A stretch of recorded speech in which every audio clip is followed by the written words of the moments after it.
Les 2 dernières vidéos de ma chaîne étaient sur Bolt et je vous expliquais en miniature, en gros bien putaclic, que c'était la fin, des développeurs. Alors évidemment, pour ceux qui, me connaissent un petit peu, c'est, ni plus ni moins qu'une manière, d'attirer des vues et de l'audience sur mon contenu, qui dans le fond est, je pense, plutôt bon. Et pour le coup, ça a plutôt bien marché puisque on le voit, c'est une vidéo qui a fait beaucoup de vues juste ici, celle d'après un petit peu moins, où j'explique comment j'ai créé un SaaS complexe avec l'IA. L'objectif de cette vidéo, c'est vraiment de vous montrer ce que je fais concrètement aujourd'hui avec Bolt. Bien sûr que ce n'est pas la fin des développeurs. Je pense que l'IA, dans tous les cas, tous les métiers du web, elle va avoir un impact assez conséquent. Et je pense que globalement, environ 90% des gens qui bossent sur le web, peu importe ce que vous faites, seront à terme remplacés par les 10% les plus compétents qui seront boostés à l'IA, grosso modo, pour la faire très courte. Et donc aujourd'hui, je vais vous expliquer du coup ce que j'ai fait avec Bolt et comment vous pouvez utiliser Bolt concrètement demain. Alors peut-être que vous pouvez faire des outils, peut-être que vous pouvez faire des SaaS, mais cependant pour des vrais gros projets, je vous invite fortement à passer derrière, soit à vous associer avec des développeurs, soit à passer en prestation, à faire travailler des développeurs. Par contre, Bolt est excellent pour faire ce qu'on appelle, par exemple, des mock-ups. Je vais vous montrer des cas très concrets. Le premier cas, c'est, alors pour ceux qui ne savent pas, j'ai un SaaS, mon premier SaaS qui s'appelle Lucide. Bonjour, qui permet de faire de la détection d'intelligence artificielle. Et on a plusieurs stratégies d'acquisition sur ce SaaS. L'une des stratégies, c'est, enfin la grosse stratégie, on va dire que c'est l'affiliation. La deuxième, c'est mon audience et le branding qui va, enfin la personal brand, donc toute l'audience que je peux potentiellement générer, comme une vidéo comme celle-ci, ou peut-être que certains curieux iront essayer Lucide par la suite. Mais on a commencé à bosser sur le blog. Et donc le blog, le voici, on va faire du contenu, voilà, il y a plusieurs types de contenus qui arrivent régulièrement et le but c'est d'avoir des articles SEO qui tractent du trafic et par la suite du coup sur ce type d'article, hop, juste ici, on a par exemple comment tester un texte pour savoir s'il est généré avec l'IA. Bon, on le voit ici, on a un article de blog très classique, la mise en forme est pas idéale, et il y a à mon sens pas mal de petites choses qu'on peut améliorer. On voit ici qu'on a ce qu'on appelle en termes de CRO, donc Conversion Rate Optimization, un sticky CTA, essayer Lucide AI. Et ce sticky CTA, pour moi, c'est pareil, il n'était pas optimal. C'est mieux d'avoir quelque chose que de rien avoir, mais il n'est pas optimal. Donc, ce que j'ai fait, c'est que pour le coup, sur le site, je suis associé avec un développeur, Flo, et j'ai décidé de refaire le blog complètement avec Bolt, donc de refaire une architecture de page avec, par exemple, les points importants à retenir, ce qui est aujourd'hui très important en SEO, d'avoir c'est d'un petit encart qui fait un espèce de résumé très bref de ce que va proposer l'article, pour la simple et bonne raison qu'aujourd'hui les gens n'ont plus la durée, l'attention, si vous voulez, nécessaire pour lire un contenu de A à Z, et que pour répondre rapidement à leurs questions, pour les plus impatients d'entre eux, eh bien, il faut mettre ce type d'encart. Enfin, en tout cas, c'est vraiment ce que je vous recommande à faire sur votre site. Ce qui a été ajouté, on a également ici, on a un petit peu amélioré le design avec l'image qui est fondue derrière, les articles récents sur le côté. Là, c'est des exemples, mais l'objectif, ça va être d'aider un petit peu l'utilisateur aussi à trouver des articles similaires qui peuvent peut-être l'intéresseront. Et ce qui m'intéresse, c'est que, vous voyez, sur desktop, on passe d'un sticky CTA, donc d'un call to action, un bouton qui suit l'utilisateur, à ici, sur desktop, sur ordinateur, le sticky CTA qui est ici et qui explique prêt à détecter l'IA, découvrez notre détecteur d'IA spécialisé dans le contenu francophone, protégez l'authenticité de vos contenus, etc. Et on a le sticky CTA qui descend. Au niveau de l'article, on a un petit peu amélioré la mise en page, rendu les choses un peu plus modernes. On a rajouté la petite box auteur qui n'est pas initialement sur le site, avec un autre CTA ici. Voilà. Et ce qui a été fait également, je vais vous montrer, c'est sur mobile. Vous voyez, quand vous naviguez sur mobile, vous avez un sticky CTA qui est bien efficace aussi, le détecteur d'IA le plus fiable en francophonie, essayez Lucid AI. Donc là aussi, ça c'est des éléments en termes de Conversion Rate Optimization, CRO.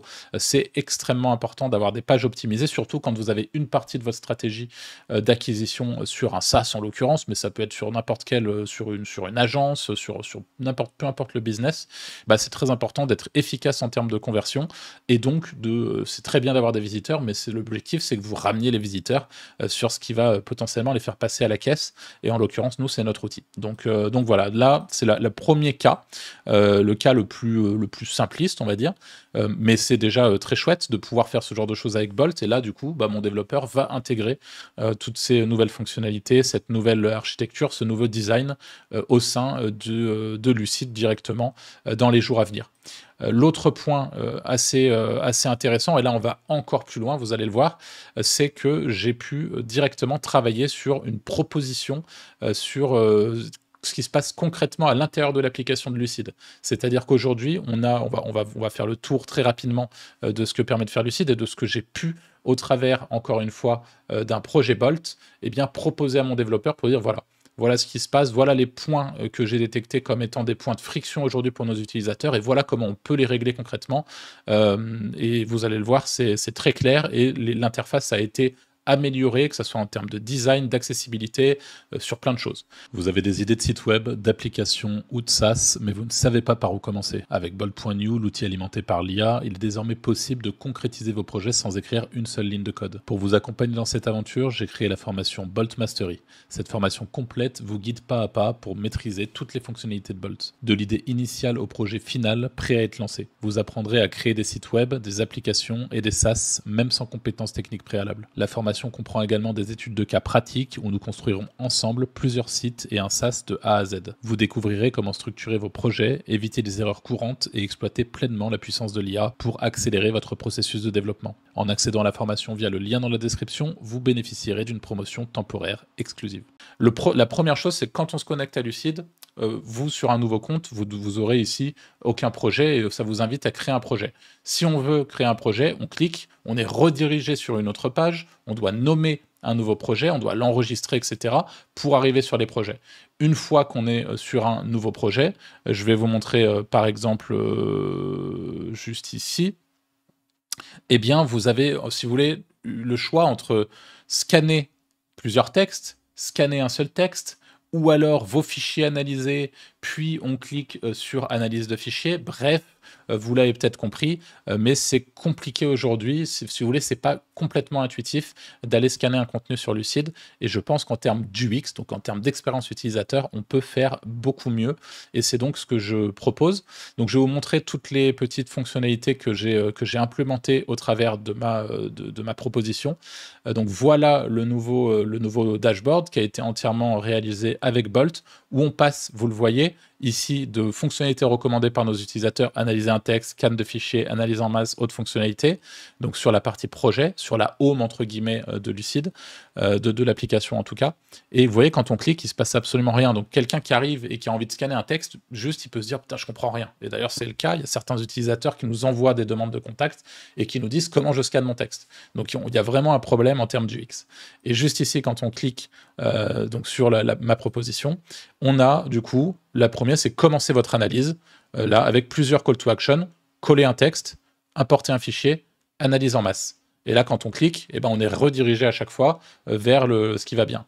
Si jamais on crée un nouveau projet, on n'est pas redirigé sur une autre page. On crée le projet. Si jamais on doit renommer le projet, on le renomme directement juste ici. Donc pareil, ça ici, c'est simplifié. Et vous allez le voir, la première chose qui, à mon sens, est importante, c'est ce qui est chouette, c'est de pouvoir, quand un utilisateur arrive sur Lucid, lui faire une visite guidée. Donc on imagine, vous venez de créer votre compte sur Lucid, et là, bim, vous arrivez directement dans une visite guidée. On imagine toujours que la toolbox, on se souvient, c'est pas la version finale, c'est un mock-up. Ça, c'est juste pour montrer au développeur qui, lui, est compétent et sait développer. Voilà en termes du X ce qui serait mieux et lui faire des propositions concrètes, ce que j'aurais absolument été incapable de faire avant l'arrivée d'outils comme Bolt. Et donc ici, on a un tooltip, scanner un texte, suivant, ok, ensuite j'arrive ici, ensuite il faut créer un projet, d'accord, c'est clair, entrez votre texte, analysez depuis votre URL, donc là on lui dit, vous avez une alternative, vous pouvez aussi analyser directement le contenu d'une page web en entrant son URL, ça récupère le contenu pour le scanner. Ensuite, on peut importer un fichier, on peut lancer une analyse, etc. Donc là, on a tout de suite quelque chose de beaucoup plus clair. Et juste ici, vous voyez que là, on est du coup, j'ai rajouté le call to action. On se souvient, là, on n'a pas sur le côté dans le menu, on a mes projets, mais on n'a pas scanné un texte. Là, pareil, quelqu'un qui cherche à scanner un texte, s'il ne voit pas ici commencer votre analyse, il voit ici scanner un texte. Donc il clique, et là, ça a été un petit peu amélioré aussi en termes de design, du UX.